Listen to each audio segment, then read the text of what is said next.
उसके पास अद्वितीय युद्ध कौशल था और वह असाधारण रूप से बहादुर था। उसने राजा धैर्यवर्मन से मिलने की इच्छा जताई। जब राजा से उसकी भेंट हुई तो उसने कहा, महाराज, मैं रक्त सिंधु की रक्षा के लिए आया हूं, परंतु मेरी एक ही शर्त है। यदि मैं युद्ध जीतता हूं तो मुझे इस राज्य का सबसे बड़ा रहस्य बताया जाए।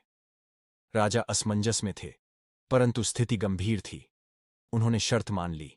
युद्ध शुरू हुआ और वह रहस्यमयी योद्धा अपने पराक्रम से विकट सिंह की सेना को परास्त करता गया। जब अंतिम लड़ाई में उसने विकट सिंह को पराजित कर दिया तो पूरा राज्य उसकी जय जयकार करने लगा। राजा ने उसे अपना सबसे बड़ा रहस्य बताने का समय आ गया था।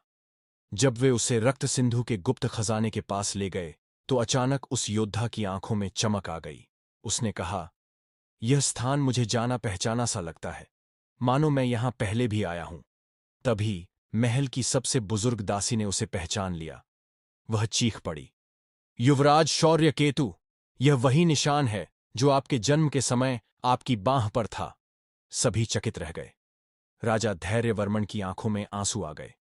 सच्चाई यह थी कि शौर्य केतु को जन्म के बाद ही एक विश्वासघाती मंत्री ने उठवा लिया था ताकि वह खुद सिंहासन पर बैठ सके।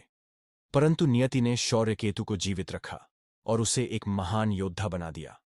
अब जब असली उत्तराधिकारी लौट आया था, रक्त सिंधु ने अपनी खोई हुई ताकत फिर से प्राप्त कर ली। कुछ समय बाद राजा धैर्यवर्मन ने शौर्य केतु को राजा घोषित कर दिया और उनके नेतृत्व में राज्य ने एक नए स्वर्ण युग में प्रवेश किया।